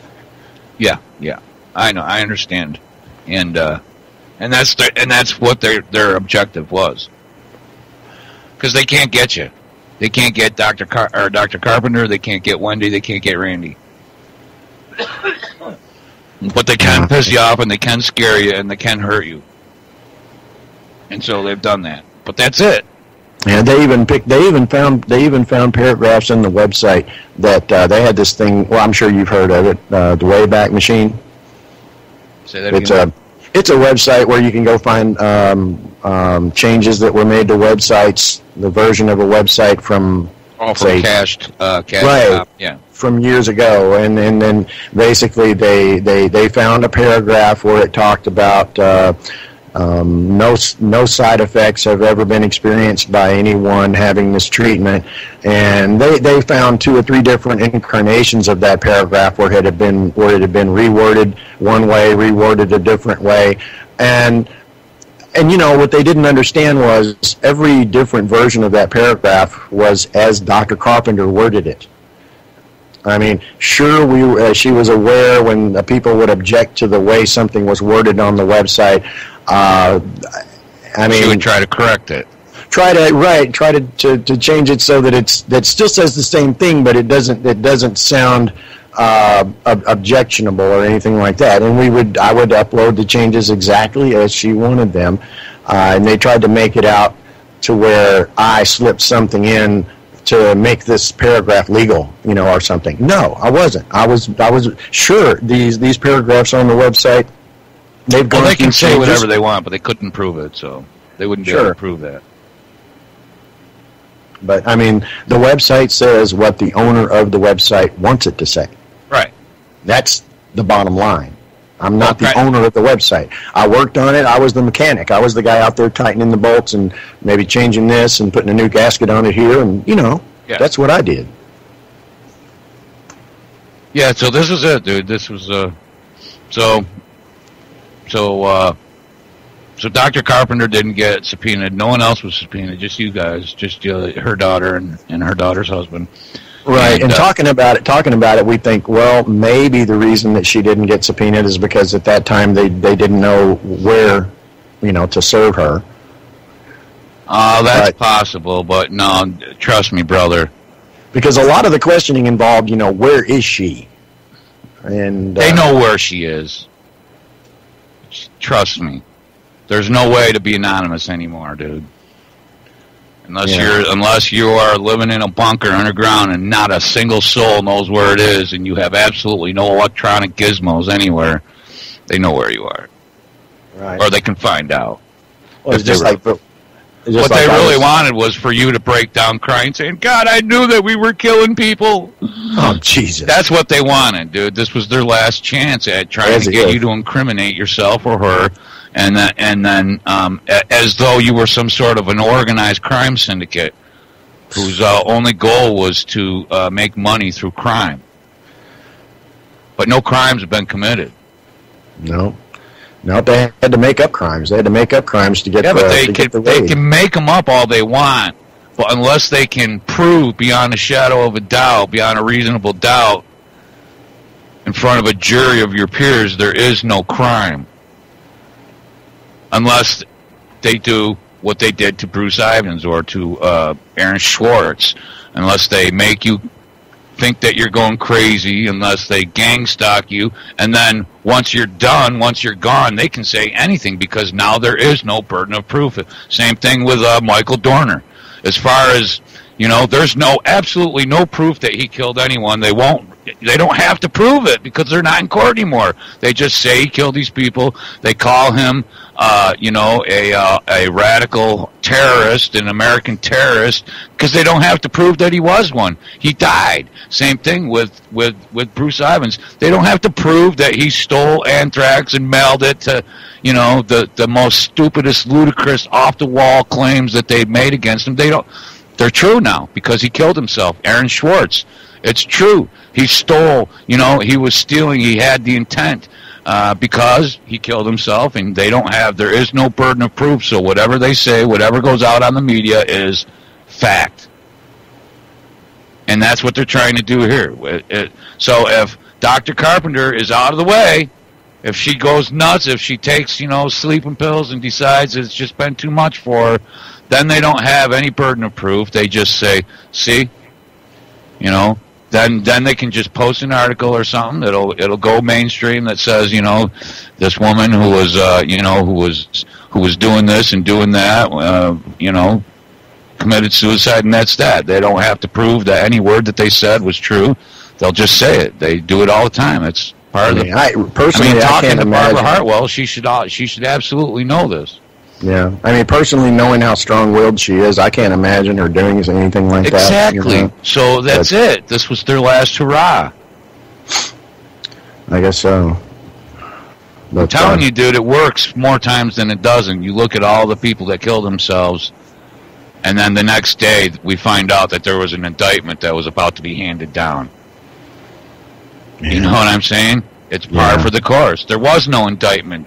She killed herself, and then they can say, well, there was an indictment. We were about to indict her. And then everything they say about the indictment with no burden of proof, with no due process, becomes true. And really, even short of doing that, silencing the people is job one. Right now, at this point, while she's alive, they're liable for slander if they, you know what I'm saying, if people continue to slander her name. So that's why, the gang stalking, that's why all this goes on. You look at for Christ's sakes, look at Randy Quaid.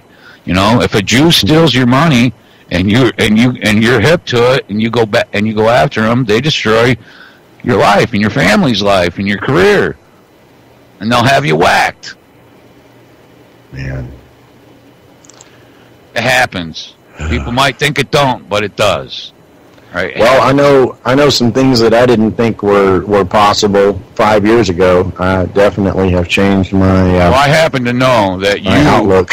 Randy, are totally familiar with the satanic rituals and blood rituals and child sacrifices that go on amongst the elites. People think, well, that's crazy. That doesn't happen. Oh, frick, yeah, it does. Yeah, it does. And if you get in their way, I mean, that's why I say, that people think, well, they would, they have no problem killing a school full of children. They have no problem blowing up a hospital full of cancer patients or, amputees or, look at Gaza. Are we even talking about Gaza now anymore here in the United States? No, we're talking about Missouri, about, this poor kid who was gunned down by the police, by the racist white police in the black community. Again, it's all smoke and mirrors, dude. Flavor of the day. Yeah. And then in the background, real good people are going down. So let's just make sure that Dr. Carpenter isn't one of them. Amen. Like I said, we don't want. Nobody wants. Nobody's trying to get her back in operation with a clinic or anything. We just, wanted to be left alone. At this point, I think you're on the verge of being left alone. That's my opinion, Randy. I don't want to give false hope, but Life is already hard enough without this. You know what I'm saying? You guys have endured and persevered, and I feel like if she just endeavors just for a little bit longer to be strong, and I mean, it's obvious that that she'll never be able to have a clinic. I mean, it's obvious that that they've destroyed her professionally. Yeah, and if she had made the money, if she had made the kind of money that people, she'd have been able to defend herself. Yes, she would have been able to do that. But if she had made that kind of money that people are trying to imply, she would have been able to afford to transplant to Virgin Islands, Bahamas, or there's lots of different places she could have gone if she was making that kind of money. Even Mexico, Yeah. But. Well, she went to Oklahoma because she wanted to continue her practice, not because she was trying to hide or. Right, because of the safe harbor law. Yeah. And she knew just from checking places on the internet that there were alternative clinics in the area. Even just less than a year after FDA raided BlazeMed, another Tulsa alternative clinic got raided and shut down. A place called the Camelot Cancer Center. They got raided for using Laetrile, and they had other things that they did too. But what they used to shut them down was the fact that they were using Laetrile, which is a drug. Laetrile.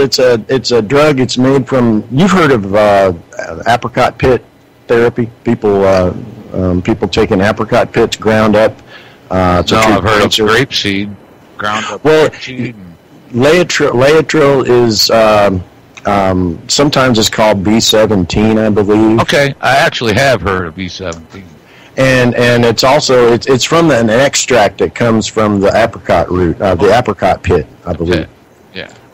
And I mean, while BlazeMed was going on, one of the stories that I had read about 5 or 6 years ago was a guy who was arrested because he was selling apricot pits on the internet. Just taking the pits, packaging them up, weighing them, so many ounces of apricot pits, selling them through the internet. They got him. They put him in jail. Wow. But anyway, the Camelot got shut down in the same year. So they've effectively shut down all the alternative around there in Oklahoma. So really, if you get cancer, it's radiation or nothing. Pretty much, I think. Unless you can get some cannabis oil. Yeah, I think the word cancer. I think the word cancer has a copyright that's owned by certain money interests in the country. Yeah, you would be wise to find alternatives to using the C word. Yeah, because I think something about the American Cancer Society and their charter. It's written that the day that a cure is discovered, they go out of existence, basically. Of course, trillions of dollars. I mean, they make billions of dollars a year. And cancer has to be preserved. I mean, of course, you know, you have to walk for cancer. You've got to raise billions of dollars to keep that shit alive. When really, Dr. Carpenter, even Dr. Brzezinski, Ricky Simpson, all these people out there that are showing you that no, you don't need millions of dollars to be healthy, to stay well. We have that fundamental right. I talk about the struggle for dignity. That's part of it right there. The dignity of being able to grow old without having your hair fall out or having your pancreas removed or having your goddamn liver taken out. Your whole fucking life destroyed. Limping around with an IV pole and an open back gown on. Yeah. I mean, every person I've ever loved in my life has died from cancer. And I'm not waiting for permission. If they'll take my help, I'll give it to them. And I'll go to jail with a smile on my face. And the medical establishment, the authorities, the Leos, all of them can kiss my ass. And, well, anyways, we're near the end of the show. I really wish we could have had Dr. C here with us, but really, I do. We'll do something. I think if it's not later today, sometime later in the week, if we can get together and have a conference call or something and record it, we can do a replay. Okay. I'll put something together. So, what else is going on in Randy's life professionally? Anything? Not really. I mean, I know they've destroyed any chance of you guys. I mean, well, like I said, I'm just working, trying to make it. I'm working in a 21st century sweatshop, basically. The call center is the new sweatshop of the 21st century, I believe. I'm not going to mention the name of the company, but yeah, because it's not as bad. Honestly, it's not as bad as the job I came out of a few months ago. I'm not working for them anymore, so I can say it. I was working for AT&T, the biggest AT&T Mobility, the biggest of the cell phone companies, and that was a tough job, a really tough job. But I have a dear friend. She's the web mistress of my website, and Jack Bloods works at a call center. She frickin' hates it. Oh yeah, because every second of the day is being monitored by some piece of software. And you got dicks like me that call up and think you're the problem. You know what I mean? Yeah. This one is a little better of a job. I'm actually selling to business customers. I'm taking calls from business customers and taking orders for wholesale industrial supplies and things like that. So it's not. I'm not dealing with end users, which is with AT&T. That was the biggest problem because. And here's the deal, man. Is and Richard Stallman agrees. The end user is handcuffed and shackled by their software. Mm-hmm. You know what I'm saying? Anytime you buy anything that runs on Windows or anything like that, it comes with handcuffs and shackles. It's not, and that's why I use Linux whenever I can. A special little info portal for the NSA built in. Yeah. In all of the software, well, and they always have end-user agreements. The only end-user agreement there should be is you paid for this. You can do whatever you want with it. You can alter it and change it and resell it even if you want to. That's the idea behind free software. That's the idea behind Richard Stallman and Aaron Schwartz, and that's why these people are heroes, real, true heroes, not AK-47, M16, shoot-'em-up heroes. These guys are true heroes of the information age. And man, hey, thanks for coming on with me today, Randy. Oh man, anytime. I'm happy to. Like I said, I feel a little out of my element without Dr. Carpenter here. That's all right. You know, usually I'm used to everything I say. She's going to say something back, you know. But yeah. Well, we'll do something. We'll pre-record something for next week or the week after. How's that? All right. I'm really amazed you don't your format over here. We haven't had any commercial breaks. No, we don't run commercials. Wow. I'm not trying to sell dick pills or squatty potties. Oh man. Well, I love you, man, and it's good to see Vince out there and Road Dogg and some other names I recognize. From I remember a lot of these guys from back. Yeah, we're still around. It's just life is a little different right now. Quite a bit different. All right. Well, Randy, it's been a pleasure. I want you to give your hug a wife and Dr. Carpenter and tell her I love her, and I'll try to get her on the show. All right. This has been Against the Wall. Thank you, Randy Simmons. Hey, thank you, JJ. Thank you, UCY. Absolutely. Up next, Drew Shiley. This is Against the Wall at UCY.TV. All right? Don't let them fool you into thinking you're lawless and you don't have to care. They can call it whatever they want, but they can't make us hate. I'd rather die than be a slave to thee. Don't treat me this way. I'd rather die than be your slave. I will survive.